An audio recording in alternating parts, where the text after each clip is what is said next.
Hi Joe, welcome to your weekend or to your week if you're watching this on Monday. Um, I've been thinking a lot about and reading a little bit about procrastination and using time wisely. And one of the things I've sort of embraced in the last week or starting to is like doing really small amounts of things, like doing things in 3 minutes. So last weekend, as part of that, I thought I would hang my artwork up on my bedroom wall. Some of the artwork that I have had, I don't have many pieces, I have three actually. One of them has been sitting on my bedroom floor for about a year and a half. Another one, the one you can see behind me, has been sitting on the floor for about a year. And the third one I just got last weekend, which prompted the desire to put my paintings on the wall. Kind of ironic given that I'll be moving out soon, but hey. So I thought, obviously I've been procrastinating about these paintings for a while. Sitting on the floor in my bedroom for a year and a half. That's a good sign of procrastination. So I broke it down into a couple of easy, like little bite-sized steps to do. And the first thing was to buy some 3M hooks. So walking past the supermarket, I popped in and purchased some 3M hooks. That was one thing to do in 3 minutes. When I got home, I not straight away because I'm a procrastinator. So a couple of days after buying the hooks, I spent 3 minutes reading the instructions on the back of the packet, so I had an idea of how to use them. Last Sunday, I was sitting on my bed here, like I do a lot of the time, with my pillows behind my back and my computer, and I thought I could use the next 3 minutes to put the hooks up on the wall. The hooks have to be hung for at least an hour before you put any weight of any pictures on them, so that was good.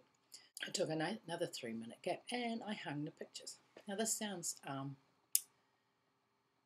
weird when I say it out loud, but like just by giving myself those little 3 minute bursts, I actually achieved something I hadn't been able to do for a year and a half in one instance. So now I've got the paintings on the wall. I thought I would show them to you. So the one that was on the wall the longest, on the floor the longest, was one that I bought about a year and a half ago, and it's called Got Milk. I bought it after seeing an exhibition up at Kent Street. The guy Adam, who rents some space upstairs from Kent Street and paints up there, had an exhibition, and I liked quite a lot of his work, and I liked this one in particular. And so I asked to buy it. It took about 9 months to buy it because Adam and his girlfriend are complete dopeheads, and they would forget who I was. And when they did on the occasion remember who I was, I didn't have the money, and it went backwards and forwards, and eventually we made the sale. Two things are interesting about the sale. Initially, when I finally handed the cash over to Adam, the price he told me was several $100s more than what he actually accepted for the painting, and I didn't do any bargaining on that. It's just that he forgot what price he told me it was. But also the painting was different. I still liked it, but it was different. It looked like he'd attacked it. When I first saw the painting, each of the milk cartons had an iconic religious image on it, like the little cards, prayer cards that you get with the Virgin Mary. They were like those with the Virgin Mary cut out, and each stuck different versions of her on each of the milk cartons. And as you can see, they're not there anymore, and they've been scraped rather unceremoniously off the milk cartons. Now, I don't mind that because I think it actually adds to kind of the sadness and anger around ending a relationship, which I think this is probably could possibly be about. Another thing that had changed was in the bottom left-hand corner was this tiny little image, and with the word honesty written above it. And upon examination, this little image is pornographic, or from a pornographic magazine. So that was interesting, and I liked it. So I was happy to pay for it, and now it's hanging on my wall. The second image, that a painting that I hung, was this one, and it is St. Francis of Assisi.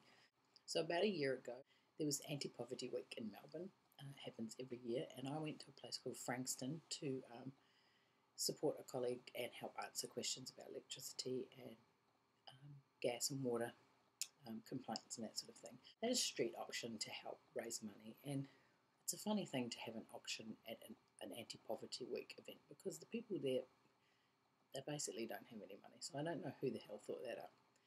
So mostly it was people like me who'd come there to speak who bought the products, and this was one that I bid on and I won. And I really liked him. I liked his kind eyes and I liked the colour, and I thought he looked like he'd be good with animals. Jet, on the other hand, does not like this painting and bucks at it quite a lot. I think it must be the eyes that freak him out. The final picture that I hung was a gift that I received last Saturday. Chaz and Mars bought this painting for me for my birthday, and it made me cry because it's just so lovely. And I never thought in my life that, not that I would own a Ghost Patrol print, which this is, but that it never occurred to me that I could own a Ghost Patrol print. Ghost Patrol is an artist who does a lot of graffiti and is someone that I recognise in his work in the streets and in the toilets of Melbourne.